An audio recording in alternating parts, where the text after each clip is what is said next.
Waktu Inspektur Kelsey kembali ke pos polisi, sersan yang sedang bertugas berkata, "Kami sudah menyuruh Adam Goodman datang. Dia sedang menunggu, Pak." Adam Goodman?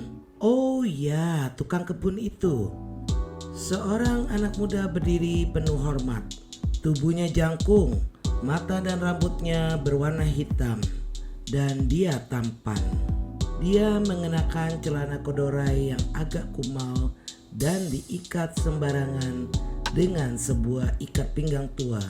Leher kemejanya terbuka dan warnanya biru cerah sekali. "Saya dengar Anda ingin bertemu dengan saya." Suaranya kasar, seperti suara kebanyakan pemuda zaman sekarang, agak garang. Kelsey hanya berkata, "Ya, mari masuk ke kamarku." "Saya tidak tahu apa-apa tentang pembunuhan itu," kata Adam dengan muka masam. "Kejadian itu tidak ada hubungannya dengan saya. Saya berada di rumah dan di tempat tidur sepanjang malam." Kelsey hanya mengangguk, tidak membenarkan dan tidak pula menyangkal. Dia duduk di meja tulisnya dan dengan isyarat menyuruh anak muda itu duduk di seberangnya. Polisi muda yang berpakaian preman mengikuti kedua pria itu masuk tanpa kelihatan dan duduk di tempat yang jauh. "Nah," kata Kelsey, "kau bernama Goodman."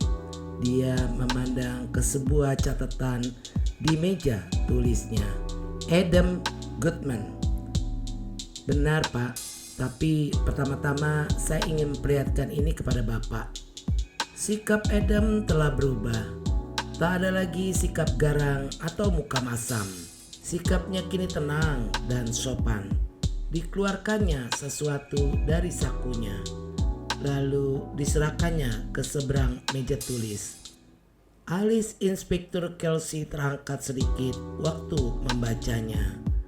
Lalu dia mengangkat kepalanya. "Aku tidak akan membutuhkanmu lagi, Berber," katanya. Polisi muda yang diam-diam saja sejak tadi bangkit lalu keluar. Dia berhasil menyembunyikan rasa herannya. "Oh," kata Kelsey. Dia melihat kepada Adam dengan pandangan menilai. "Jadi itu rupanya Anda. Lalu saya ingin tahu apa sebenarnya yang saya lakukan di sebuah sekolah putri?" Pria muda itu menyudahkan kalimatnya. Suaranya masih mengandung rasa hormat, tapi mau tak mau dia tertawa kecil. "Baru kali ini saya mendapat tugas seperti ini. Apakah saya kelihatan tidak seperti seorang tukang kebun? Kalau untuk daerah sekitar ini, memang tidak. Tukang-tukang kebun biasanya sudah tua. Apakah Anda mengerti tentang berkebun?" "Banyak sekali. Ibu saya suka sekali berkebun. Tanamannya khusus tanaman Inggris. Saya selalu dipaksa untuk menjadi asisten yang baik." "Lalu apa sebenarnya yang terjadi di Meadowbank hingga mereka harus menaruh Anda di sana?" "Sebenarnya kami tidak tahu bahwa ada sesuatu yang sedang terjadi di Meadowbank. Tugas saya bersifat mengawasi, artinya sampai kemarin malam, pembunuhan atas diri seorang ibu guru olahraga itu sama sekali tidak termasuk kurikulum sekolah. Hal itu bisa saja terjadi," kata Inspektur Kelsey. Dia mendesah, "Apapun bisa terjadi, dimanapun juga. Saya sudah berpengalaman dalam hal itu. Tapi dapat saya akui bahwa hal itu agak menyimpang dari jalur yang biasa. Ada apa di belakang ini semua?" Adam menceritakan kepadanya. Kelsey mendengarkan dengan penuh perhatian. "Kalau begitu saya telah memperlakukan gadis itu dengan tak pantas," katanya. "Tapi Anda pun pasti mengakui juga bahwa itu kedengaran lebih banyak hayalannya daripada benarnya." Batu-batu permata seharga antara setengah sampai 1 juta pound. Milik siapa permata-permata itu menurut Anda? Itu pertanyaan yang bagus. Untuk menjawabnya kita harus mengerahkan sebarisan ahli hukum internasional. Dan mereka itu mungkin pula tidak sama pendapatnya. Kita dapat memperdebatkan soal itu dengan banyak cara. 3 bulan yang lalu permata-permata itu adalah milik Yang Mulia Pangeran Ali Yusuf dari Ramat. Tetapi sekarang, bila permata-permata itu berada di Ramat, permata-permata itu akan menjadi milik pemerintah yang sekarang. Mereka tentu akan berusaha untuk memilikinya. Mungkin Ali Yusuf telah mewariskan pada seseorang.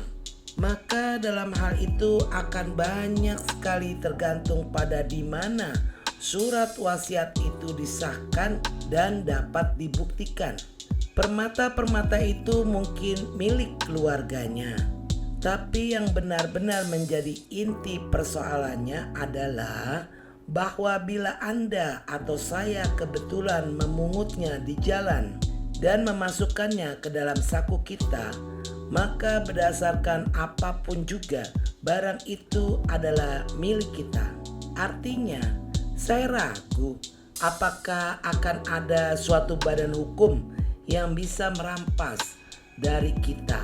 Mereka tentu saja bisa mencoba, tapi hukum internasional luar biasa rumitnya. Maksud Anda secara praktis kita boleh berkata bahwa barang siapa yang menemukannya, dialah yang memilikinya? Tanya Inspektur Kelsey. Dia menggeleng dengan rasa tidak senang. Itu tidak baik, katanya sambil memoncongkan mulutnya. Memang, kata Adam tegas, memang tidak terlalu baik. Apalagi lebih dari satu golongan yang menginginkannya. Tak satu pun mau tahu tentang soal-soal yang berkaitan dengan itu. Berita tentang permata-permata itu telah tersiar. Mungkin itu suatu desas-desus, mungkin juga benar. Tapi menurut ceritanya, barang-barang tersebut telah dibawa keluar Ramat. Tepat pada waktu pecahnya revolusi itu, ada berpuluh-puluh kisah mengenai cara membawa permata itu. Tapi mengapa Medobeng? Apakah dengan adanya Putri Celoteh itu? Putri Saista adalah sepupu dekat Ali Yusuf. Ya, mungkin ada orang yang mencoba menyampaikan permata itu padanya atau menghubunginya. Dari hasil tinjauan kami, ada beberapa tokoh yang patut dipertanyakan yang berkeliaran di sekitar tempat itu. Seseorang yang bernama Nyonya Kolensky umpamanya, yang menginap di Hotel Grand. Dia adalah salah seorang anggota terkemuka dari apa yang dilukiskan orang sebagai ahli intan internasional. Dia tak bisa digolongkan pada langganan Anda. Karena sepak terjangnya selalu berada dalam batas-batas hukum. Semuanya benar-benar terhormat. Tetapi dia seorang pengutip informasi yang berguna dan ulung. Lalu ada pula seorang wanita yang waktu berada di Ramat menjadi penari di pusat hiburan. Menurut laporan dia pernah bekerja untuk suatu pemerintah asing tertentu. Kami tidak tahu di mana dia sekarang. Kami bahkan tidak tahu bagaimana rupanya. Tetapi ada desas-desus bahwa dia mungkin berada di sekitar sini. Kelihatannya semua terpusat di sekeliling Meadowbank. Lalu kemarin malam Ibu Springer terbunuh pula. Suatu kekalutan yang sempurna, katanya. Dia berperang sebentar dengan perasaannya sendiri. Kita biasa nonton yang begituan di TV. Terlalu dicari-cari. Begitu pikir kita tentu. Tak mungkin benar-benar terjadi. Dan memang dalam keadaan biasa tidak. Agen-agen rahasia, perampokan-perampokan, kekerasan, pembunuhan, pengkhianatan. Adam membenarkan semuanya mustahil, tapi segi kehidupan itu memang ada. Tapi tidak di Meadowbank. Kata-kata itu tercetus begitu saja dari mulut Inspektur Kelsey. Saya mengerti pandangan Anda, kata Adam. Itu merupakan pengkhianatan terhadap negara. Keadaan sepi sebentar. Kemudian Inspektur Kelsey berkata, menurut Anda, apa yang sebenarnya sudah terjadi kemarin malam? Adam diam sebentar lalu dia berkata lambat-lambat. Springer berada di dalam pavilion olahraga di tengah malam. Mengapa? Kami harus mulai dari situ. Tak ada gunanya kita menanyai diri kita sendiri siapa yang membunuhnya sebelum kita bisa memastikan mengapa dia berada di sana. Di dalam pavilion olahraga tengah malam begitu, kita bisa berkata bahwa meskipun hidupnya bersih dan dia seorang atlet, dia tak bisa tidur nyenyak malam itu. Dia lalu bangun dan melihat keluar jendela, dan dia melihat suatu cahaya di pavilion olahraga. Apakah jendela kamarnya memang menghadap ke arah itu? Kelsey mengangguk. Karena dia seorang wanita yang pemberani dan tak kenal takut, dia keluar untuk meneliti. Dia mengganggu kegiatan seseorang di sana yang sedang melakukan apa, kita tidak tahu. Tapi seseorang yang berada dalam keadaan cukup terjepit hingga harus menembaknya sampai mati. Kelsey mengangguk lagi. Begitulah kami meninjaunya, katanya. Tapi pandangan Anda yang terakhir membuat saya jadi susah. Orang tidak menembak hanya sekedar untuk membunuh dan sudah siap untuk itu kecuali kalau kita sedang mengejar sesuatu yang hebat. Setuju? Nah, dalam keadaan yang demikian itu kita bisa menyebut Springer yang tak berdosa. Dia ditembak sedang menjalankan tugas. Tapi ada pula kemungkinan lain. Berdasarkan informasi pribadi, Springer mendapat pekerjaan di Meadowbank melalui bos-bosnya. Dengan perkataan lain, dia ditugaskan di sekolah itu oleh mereka sesuai dengan kemampuannya. Dia menunggu kesempatan. Lalu pada malam yang tepat, dia menyelinap keluar ke pavilion olahraga. Lagi-lagi kita bertemu dengan pertanyaan ini. Untuk apa seseorang menyusulnya atau sedang menunggunya? Seseorang yang membawa pistol dan siap untuk menggunakannya. Tapi sekali lagi, mengapa? Untuk apa? Ada apa sebenarnya di pavilion olahraga itu? Rasanya itu bukanlah suatu tempat di mana seseorang bisa berkhayal untuk menyembunyikan sesuatu. Tak ada sesuatu apapun yang tersembunyi di sana. Itu bisa saya pastikan. Kami telah menggeledahnya dengan teliti. Lemari-lemari kecil para siswi, juga lemari kecil Ibu Springer. Yang ada adalah bermacam-macam alat olahraga. Semuanya wajar dan masuk akal. Apalagi itu adalah bangunan yang benar-benar baru. Di situ sama sekali tak ada sesuatu yang mirip batu permata. Apapun barang itu mungkin saja telah dipindahkan oleh si pembunuh, kata Adam. Kemungkinan lain bahwa pavilion olahraga itu telah digunakan sebagai tempat pertemuan empat mata oleh Ibu Springer atau seseorang yang lain. Tempat tersebut memang tempat yang tepat untuk itu. Jarak yang lumayan dari gedung sekolah, tidak pula terlalu jauh. Dan bila ketahuan bahwa seseorang keluar dari sana, jawabannya sederhana. yaitu bahwa siapapun dia bersikap telah melihat suatu cahaya dan sebagainya dan sebagainya. Katakanlah bahwa Ibu Springer telah keluar untuk menemui seseorang. Kemudian terjadi suatu pertengkaran dan dia ditembak. Atau suatu variasi lain. Ibu Springer melihat seseorang meninggalkan gedung sekolah. Disusulnya orang itu dan dia menghalangi sesuatu yang sebenarnya tak boleh dilihat atau didengarnya. Saya belum pernah bertemu dengan wanita itu, kata Kelsey. Tapi dari cara semua orang bercerita tentang dia, saya mendapat kesan bahwa dia mungkin seorang wanita yang suka ingin tahu.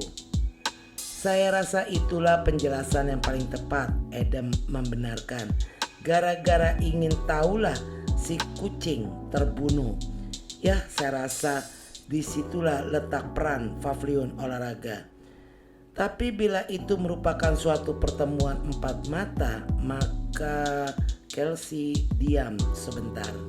Adam mengangguk kuat-kuat. Ya, kelihatannya ada seseorang di sekolah itu yang perlu kita awasi dengan ketat. Dia bagaikan kucing di tengah-tengah burung dara.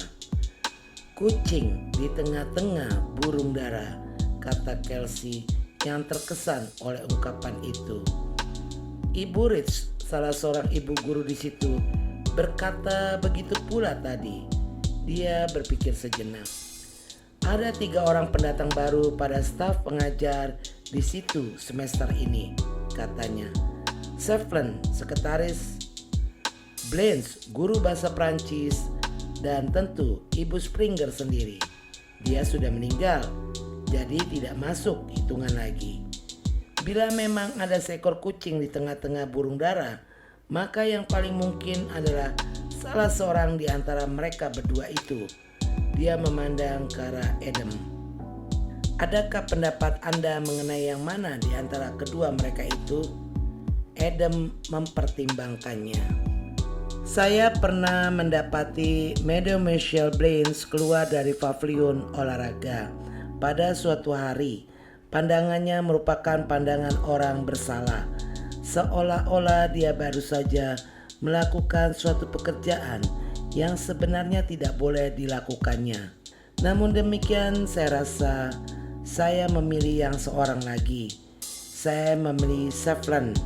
Dia orang yang berdarah dingin dan dia punya otak yang cemerlang. Kalau saya jadi Anda, saya akan menyelidiki masa lalunya lebih teliti. Apa yang Anda tertawakan? Kelsey memang sedang tertawa. Dia mencurigai Anda, katanya. Dia mendapati Anda keluar dari pavilion olahraga dan dia berpikir bahwa ada sesuatu yang aneh pada sikap Anda. Ah, sialan. Adam marah sekali. Lancang sekali dia. Inspektur Kelsey kembali bersikap wibawa. Soalnya, katanya, orang banyak memikirkan Meadowbank di sekitar sini. Sekolah itu sekolah yang bagus dan Bu Bulstrode adalah orang yang baik. Makin cepat kita menyelesaikan masalah ini, makin baik untuk sekolah itu. Kita ingin membersihkan segala-galanya dan memulihkan nama baik Meadowbank. Dia berhenti, pandangannya setengah merenung melihat kepada Adam. Saya rasa, katanya, sebaiknya kita katakan kepada Ibu Bulstrode siapa Anda sebenarnya. Dia akan menutup mulutnya. Jangan khawatir. Adam menimbang-nimbang sebentar lalu mengangguk. Baiklah, katanya. Dalam keadaan seperti sekarang, saya rasa itu memang perlu sekali.